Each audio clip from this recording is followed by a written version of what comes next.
নমস্কাৰ north east নাওৰ digital লাইভলৈ সকলোকে আমি আদৰণি জনাইছোঁ আৰু এই মুহূৰ্তৰ এক খবৰ যিহেতু পোষ্টেল বেলট গণনা হৈ আছে বৰ্তমানলৈকে ইভিএম খোলা নাই কিন্তু এই মুহূৰ্তত আমি যিটো দেখিছোঁ বিজেপিয়ে তীব্ৰ গতিত মানে যি ভোট সেই ভোট লাভ কৰিছে বহুকেইখন আসনত আৰু এইখিনিতে কিন্তু উল্লেখ কৰিব লাগিব শিৱসাগৰত অখিল গগৈ আগবাঢ়ি আছে বিৰোধী প্ৰাৰ্থী আৰু লগতে যোৰহাটত গৌৰৱ গগৈ আগবাঢ়ি আছে আৰু ঠিক একেদৰে খোৱাঙত কিন্তু লুৰিণজ্যোতি গগৈ আগবাঢ়ি থকাৰ লগতে টিয়কত পল্লৱী গগৈ আগবাঢ়ি থকা বুলি আমি খবৰ লাভ কৰিছোঁ আৰু ইতিমধ্যে আমি যদি জনাওঁ বিজেপিয়ে যি পোষ্টেল বেলট সেই বেলটত ৬২খনকৈ আসনত ইতিমধ্যে অগ্ৰগতি লাভ কৰিছে আৰু পুনৰ কৈছোঁ যিসকল চৰকাৰী কৰ্মচাৰী আছে যিসকলে মানে ভোট দিবলৈ ঘৰলৈ যাব পৰা নাই যি নিৰ্বাচনৰ দায়িত্বত বিভিন্ন স্থানত অসমৰ যাবলগীয়া হৈছে সেইসকলে পোষ্টেল বেলটৰ জৰিয়তে যি ভোটদান সেই ভোটদান কৰিছিল আৰু সেয়া নিশ্চয়কৈ বিজেপিৰ পক্ষতে যোৱাটো স্বাভাৱিক এতিয়ালৈকে যি ইভিএম সেই ইভিএম খোলা হোৱা নাই আৰু ইভিএম খোলাৰ পিছতে প্ৰকৃত ছবিখন ওলাই পৰিব আৰু সেয়া সম্ভৱতঃ 12 বজালৈ সেই ছবিখন ওলাই পৰিব কিন্তু এই মুহূৰ্তত যদি আমি জনাওঁ কংগ্ৰেছে মাত্ৰ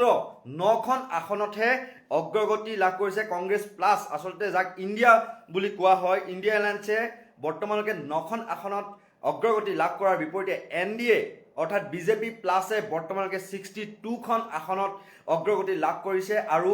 ইয়াৰ লগতে আমি যি তথ্য লাভ কৰিছোঁ সেই তথ্য লাভ কৰিছোঁ যি এখন আসনত যি নিৰ্দলীয় প্ৰাৰ্থীগৰাকীয়ে অগ্ৰগতি লাভ কৰা বুলি আমি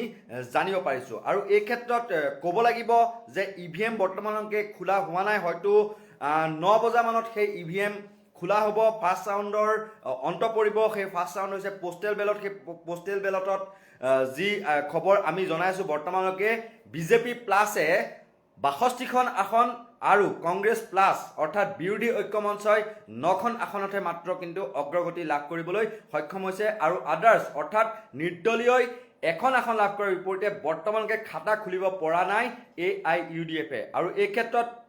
বিজেপিৰ বহুকেইটা সমষ্টিত যি প্ৰাৰ্থীসকল আগুৱাই থকা বুলি আমি খবৰ পাইছোঁ আৰু মধ্য গুৱাহাটী সমষ্টিত বিজয় গুপ্তা আগুৱাই আছে আৰু ঠিক একেদৰে আটাইতকৈ ডাঙৰ কথাটো হ'ল দিছপুৰ সমষ্টিৰ যি পোষ্টেল বেলটত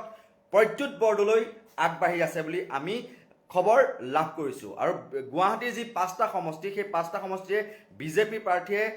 অগ্ৰগতি লাভ কৰা বুলি আমি খবৰ লাভ কৰিছোঁ আৰু আকৌ জনাই থৈছোঁ যে বিৰোধীৰ বিশেষকৈ মানে নাজিৰা সমষ্টিত দেৱত শইকীয়া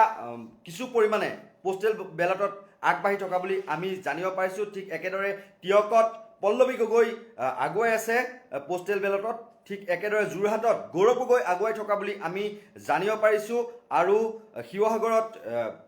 অখিল গগৈ আৰু খোৱাং সমষ্টিত লুৰিণজ্যোতি গগৈ আগুৱাই থকা বুলি আমি খবৰ লাভ কৰিছোঁ আমি এনেদৰে পোনপটীয়া সম্প্ৰচাৰৰ জৰিয়তে কিছু সময়ৰ পিছতে যেতিয়া ইভিএম মুকলি হ'ব 10 বজামানত পুনৰ এবাৰ আমি আপোনালোকক সমূহ যি খবৰ সেই খবৰ নৰ্থ ইষ্ট নাও দৰ্শকসকলক দিয়াৰ বাবে চেষ্টা কৰিম ধন্যবাদ।